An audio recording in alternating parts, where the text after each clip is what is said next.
ESRTC എന്ന് പറയുന്ന നമ്മുടെ സ്ഥാപനത്തിൽ നമ്മൾ മെയിനായിട്ട് ഫോക്കസ് ചെയ്യുന്ന പേഷ്യൻസ് എന്ന് പറയുന്നത് സ്പൈനൽ കോഡ് ഇഞ്ചുറി, സ്ട്രോക്ക് അല്ലെങ്കിൽ ഹെഡ് ഇഞ്ചുറി പോലുള്ള കേസുകളാണ്. നമ്മുടെ ഇവിടെ ഉള്ള പേഷ്യൻസിൽ ഭൂരിഭാഗം പേരും പലവിധ കാരണങ്ങളാൽ സാമ്പത്തികമായിട്ടുള്ള ബുദ്ധിമുട്ടുകൾ കൊണ്ടോ അല്ലെങ്കിൽ മറ്റേതെങ്കിലും കാരണങ്ങൾ കൊണ്ടോ ഒരുപാട് നാൾ ട്രീറ്റ്മെൻറ്റ് മുടങ്ങിപ്പോയവരാണ്. ഈ ചുരുങ്ങിയ കാലയളവിൽ നമ്മുടെ പേഷ്യൻസിൽ ഒരുപാട് നല്ല മാറ്റങ്ങൾ ഉണ്ടാക്കാനായിട്ട് നമുക്ക് സാധിച്ചിട്ടുണ്ട്. ഒരു ഫുൾ റിക്കവർ ചെയ്യുന്നതിനുപരി നമുക്ക് അവരുടെ ഡെയിലി ആക്ടിവിറ്റീസ് ഇമ്പ്രൂവ് ചെയ്യുക, അല്ലെങ്കിൽ സ്വയമായിട്ട് അവർക്ക് എന്തൊക്കെ കാര്യങ്ങൾ ചെയ്യാൻ പറ്റുമോ അതിലേക്ക് കൂടുതൽ അവരെ പ്രാപ്തരാക്കുക എന്നുള്ള ലക്ഷ്യത്തോടു കൂടിയാണ് നമ്മൾ ഈ ഒരു സ്ഥാപനം ആരംഭിച്ചത് തന്നെ. നമ്മുടെ ഇവിടെയുള്ള പേഷ്യൻസിൽ ഭൂരിഭാഗം പേരും ഒരുപാട് വർഷങ്ങളായിട്ട് വിവിധ ഫിസിക്കൽ ഇൽനെസ് കൊണ്ട് മുന്നോട്ട് പോകുന്നവരാണ്. ഏകദേശം 5 വർഷവും 6 വർഷവും 8 വർഷവും പഴക്കമുള്ള സ്പൈനൽ കോഡ് ഇഞ്ചുറി അല്ലെങ്കിൽ ഹെഡ് ഇഞ്ചുറി പോലെയുള്ള അവരുടെ കണ്ടീഷനുകളിൽ അവർക്ക് കുറച്ചെങ്കിലും മാറ്റം ഉണ്ടാക്കാനായിട്ട് നമുക്ക് ഈ ചെറിയ കാലയളവിൽ നമുക്ക് സാധിച്ചിട്ടുണ്ട്. നമ്മുടെ ഇൻ പേഷ്യൻ്റ് വിഭാഗം കൂടാതെ നമുക്ക് ഔട്ട് പേഷ്യൻ്റ് ആയിട്ടുള്ള OP ആയിട്ടുള്ള വരുന്ന പേഷ്യൻസും നമുക്ക് ധാരാളമായുണ്ട്. അതിൽ ന്യൂറോ കേസസ് ഉണ്ട്, ഓർത്തോ കേസസ് ഉണ്ട്, പീഡിയാട്രിക് വിഭാഗമുണ്ട്.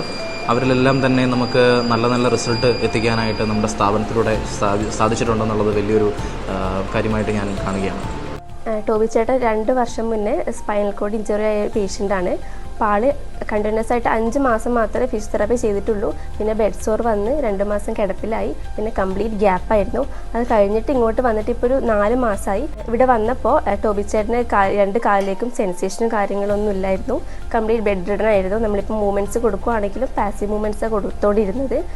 വോക്കറിൽ കാലിബർ ഇട്ടിട്ട് നടത്താൻ സ്റ്റാർട്ട് ചെയ്തു. പക്ഷേ പുള്ളിക്കാരൻ്റെ കോർ സ്ട്രെങ്ത് ഇല്ലാത്തതുകൊണ്ട് ഒട്ടും നടക്കാൻ പറ്റിയില്ല. അത് കഴിഞ്ഞിട്ട് ഒരു 2 months ഫിസിയോതെറാപ്പി കഴിഞ്ഞതിന് ശേഷം കുറച്ച് ദിവസത്തിന് മുന്നേ നമ്മളൊന്ന് നടത്തിക്കാൻ ശ്രമിച്ചു. ബാക്കിയുള്ള ടോബി ചേട്ടൻ്റെ ഇമ്പ്രൂവ്മെൻറ്റ് എങ്ങനെയുണ്ടെന്ന് നമുക്ക് ടോബി ചേട്ടനോട് തന്നെ ചോദിക്കാം. എൻ്റെ പേര് ജോബി.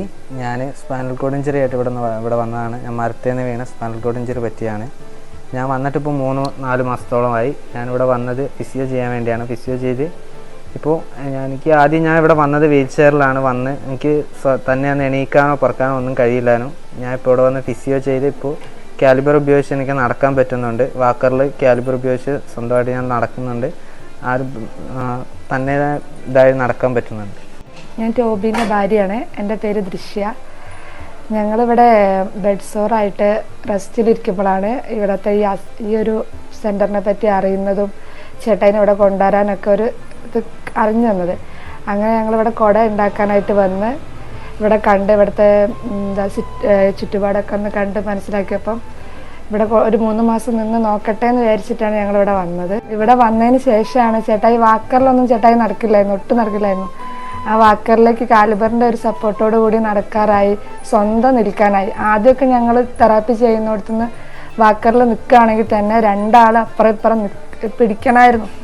ഇപ്പം എന്താ പറയുക, ഒരാളെ സപ്പോർട്ടില്ലാണ്ട് ഇങ്ങനെ നിൽക്കാനായി. എന്നെ സംബന്ധിച്ച് നോക്കുകയാണെങ്കിൽ ഒരു സന്തോഷമുള്ള കാര്യമാണത്.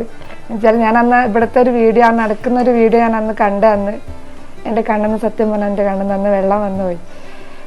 എന്നുവെച്ചാൽ ജീവിതത്തിൽ അങ്ങനെയെങ്കിലും ഒന്ന് നിൽക്കാൻ പറ്റിയല്ലോ എന്നൊരു സന്തോഷവും.